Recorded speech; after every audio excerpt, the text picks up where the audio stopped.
अस्सलाम वालेकुम। मैं सिद मिलियन।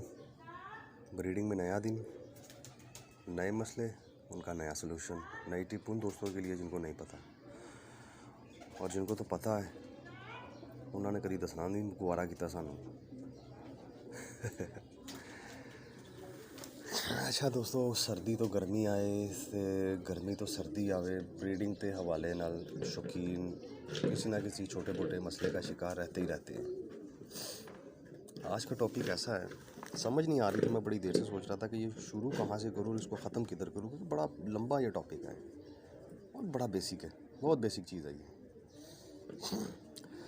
मैं अक्सर अपने फेसबुक के ज़रिए, व्हाट्सएप के ज़रिए या जैसे भी दोस्त कॉल करके पूछते हैं तो उनको कबूतरों की बीमारियों के और उसके सोल्यूशन के बारे में बताते रहता हूँ। और मेरी कोशिश ये होती है कि मैं उनको कोई भी टकोसला टाइप चीज़ ना बताऊँ, उसको कोई भी उनको वो ट्रक की बत्ती के पीछे ना लगाऊं, बिल्कुल उनको लॉजिकली मैं एक चीज़ समझाऊं और उसका जो ऑथेंटिक इलाज है मैं वो बताऊं, जिसके साथ 110% फ़ायदा होना होता है। मैं कोशिश करता हूं कि मैं वो बताऊं।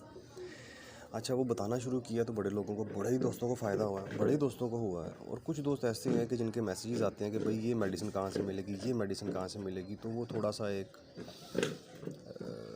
दुख भी होता है कि यार वो पाकिस्तान या पंजाब या पाकिस्तान की किसी ऐसी जगह पे रहते हैं कि जहाँ पे ये एक नॉर्मल सी दवाई भी अवेलेबल नहीं होती, वहाँ पे नहीं पहुँचती, मेडिकल स्टोर नहीं होते, दूर दराज होते हैं, या अगर दूर दराज ना हो तो लोगों का जो ज़रिया माश है वो इतना नहीं होता कि वो अपने घर के खर्चात में से भी बचत करके अपने कबूतरों की दवाई दारू भी करें, और दवाइयाँ कुछ एक्सपेंसिव भी होती हैं इसकी, तो वो थोड़ा सा मसला आ रहा था। तो उस चीज़ को मद्देनज़र रखते हुए मैंने कहा एक टिप है ये दोस्तों से शेयर कर दूँ, इंतहाई सस्ती,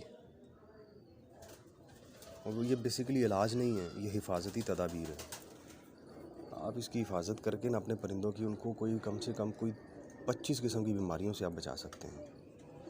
ख़र्चा सिर्फ़ और सिर्फ 40 रुपये का, वो भी 6 महीने का ख़र्चा 40 रुपये है बस, इससे ज़्यादा नहीं। 40 रुपये के ख़र्चे से आप 8 महीने 10 महीने, मैं गारंटी देता हूँ कि 1 साल भी आप उस 40 रुपये के साथ अपने कबूतरों को ना ठीक रख सकते हैं। काफ़ी चीज़ें टेबल पे हमेशा की तरह एक्स डालने के लिए रखी हुई हैं, ताकि ज़रा पता लगे बहुत बड़े साइंसदान साहब ना आपको समझा रहे हैं, सारी चीज़ें चुक लेने हैं। ये तो सिर्फ ध्यान मुतवज्जा करने के लिए रश डाला होता है टेबल पे। आए मुद्दे की तरफ सरकार, ये चीज़ है वो, ये है जी पोटाशियम परमैंगनेट, जिसे आम ज़ुबान में पिंकी कहते हैं। इसका इस्तेमाल सिर्फ हम कबूतर परवरी में इसको नहलाने के लिए करते हैं। इसके अलावा बहुत कम लोग इसका इस्तेमाल दूसरा जानते हैं। अच्छा, नहलाने के लिए इसके फ़ायदे क्या क्या हैं? इससे कबूतरों के जो परों की जुएँ वगैरह या जो एक्सटर्नल पैरासाइट हैं वो मरते हैं। और एक ख़ास किस्म की एक पैरासाइट होता है मक्खी टाइप का, जिसे पंजाबी में कुत्ता मक्खी कहते हैं, ये उसके लिए भी बड़ी बेहतरीन चीज़ है, जुओं के लिए बेहतरीन है। कबूतरों के रंग बड़े शौक हो जाते हैं, और कबूतरों की स्किन के ऊपर जिस किस्म के भी कोई स्किन इन्फेक्शन हो, फंगल इन्फेक्शन हो, एलर्जिक टाइप हो, ये स्किन के तमाम मसले रोग ख़त्म कर देता है ये। इसलिए पुराने वक्तों से अभी तक इसको पिंकी से नहलाने का रिवाज जारी है। सिर्फ हम कबूतर परवरी वाले नहीं जनाब, गाय भैंसे रखने वाले भी इसका शावर अपनी गाय भैंसों पे करते हैं।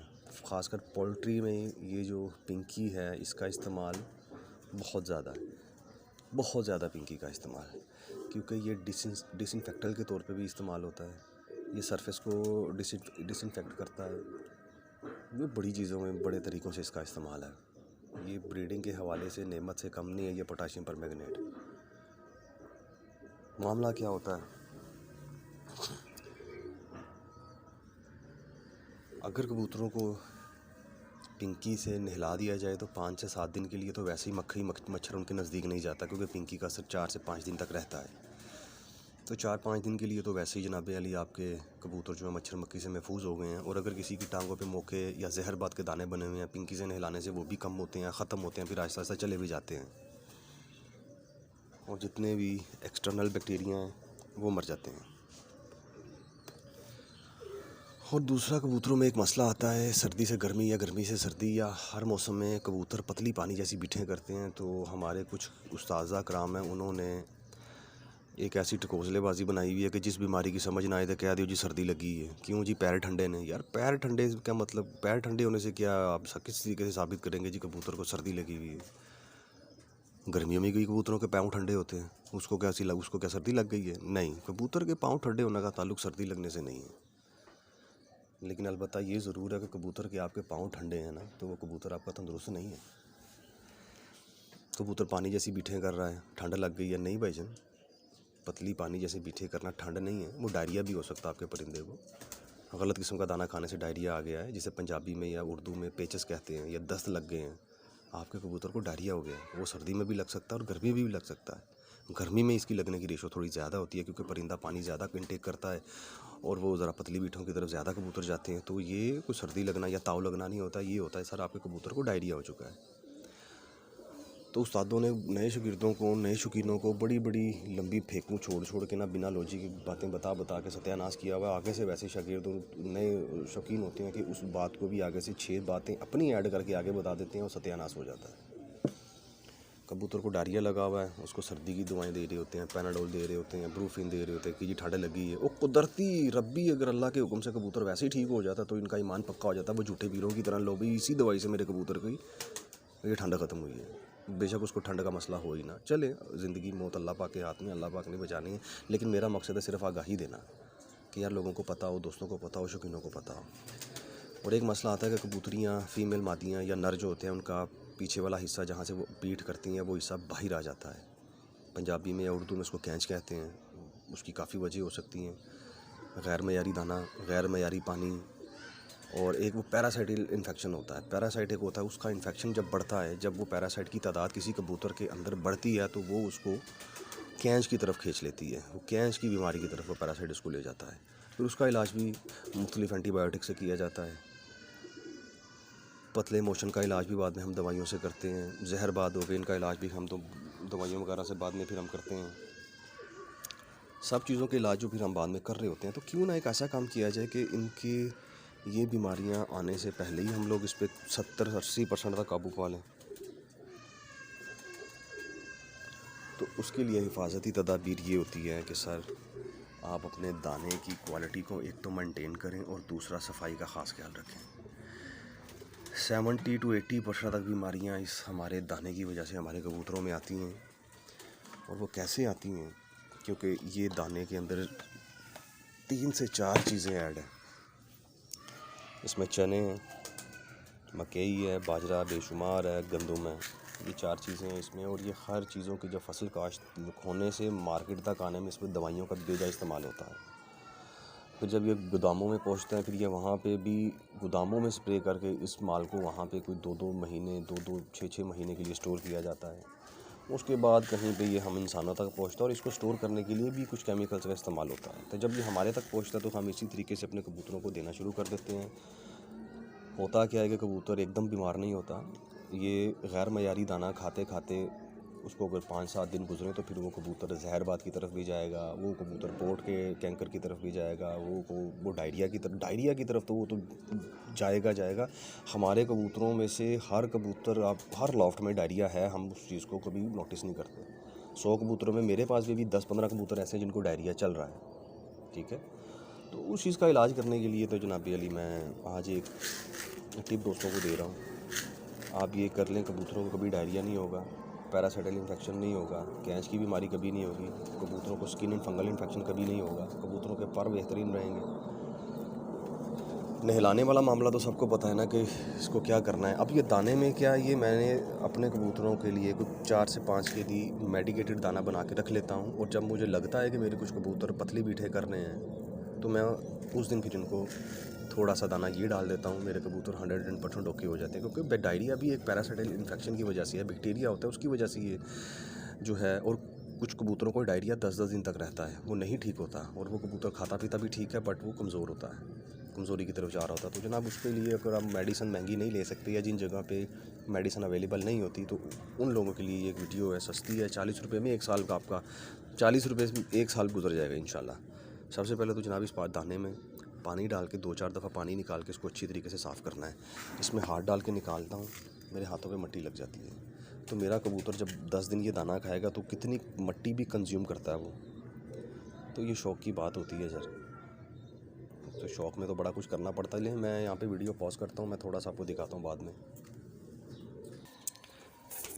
दोस्तों ये हालत है, ये अभी दाना बैग से निकाल के बाल्टी में डाला है और इसमें सिर्फ जस्ट पानी डाला है, तो ये दाने की हालत देखें। और इसके पानी का कलर इसमें मिट्टी की वजह से और डस्ट की वजह से ये हाल होता है। ले जी, ये गदला पानी है, ये जहर है जो हम अपने कबूतरों को दे रहे हैं। ये जो दाना ऊपर तैर रहा है ना, ये दाना नहीं है, बेसिकली ये वो ब्लॉकेज है जो हम अपने कबूतरों के पोट में अपने हाथों से डाल देते हैं पकड़ के। चले जी, इसमें अब मैं 3 से 4 दफ़ा पानी निकाल के फिर आपको फाइनल वीडियो की तरफ चलते हैं कि असल वो 40 रुपये का ख़र्चा है क्या। जी दोस्तों, ये 4 से 5 दफ़ा पानी निकालने के बाद भी पानी की रंगत ऐसी है, लेकिन ये मच बेटर, कदरे बेहतरीन है। ये पहले से ये दाना काफ़ी हद तक साफ़ है। अब इसके अंदर से काफ़ी ये पंजाबी में फोक शोक निकाल के फेंक दिए, दाने को अच्छे से मल लिया, दाना हो गया बेहतरीन। अब इसमें से हम अपनी वो परहेज़ी टोटका लगाते हैं, वो परहेज़ी काम करते हैं। करना क्या है, बिल्कुल सिंपल। मैंने पिंकी को ना एक छोटे से ड्रॉप में डाल के ना इसमें कोई पानी डाल के ड्रॉप फुल कर लिया हुआ है, फिर इसको हिला के ताकि ये लिक्विड फॉर्म में आ जाए। उसके बाद हमने इस दाने के अंदर तकरीबन 10 से 12 कतरे डालने हैं।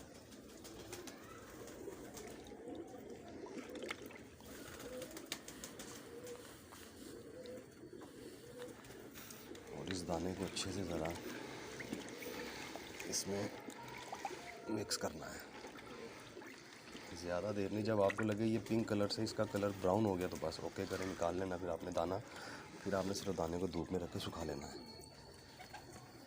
दिखने में सादा सा नुस्खा है और ये 100% परफेक्ट काम करता है। ये ऑथेंटिक है, किसी कबूतरबाजी के झूठे पीर का ये नुस्खा नहीं है, क्योंकि पोटाशियम जो है ये बैक्टीरियल किलर है।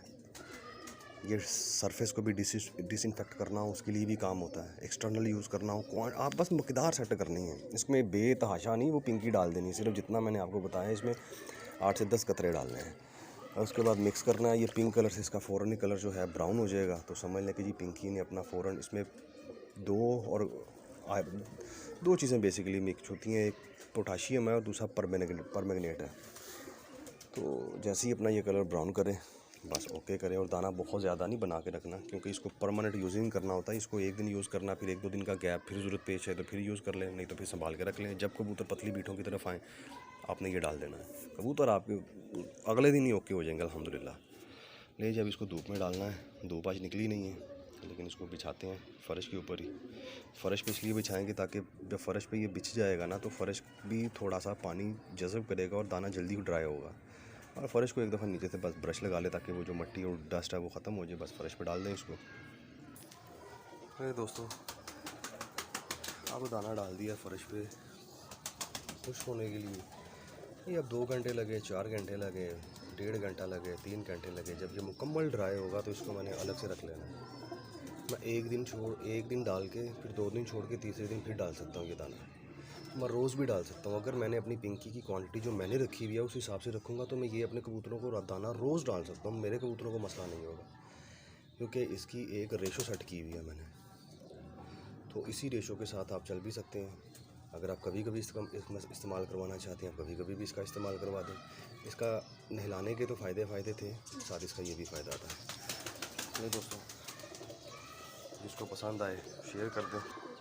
जज़ाकल्लाह।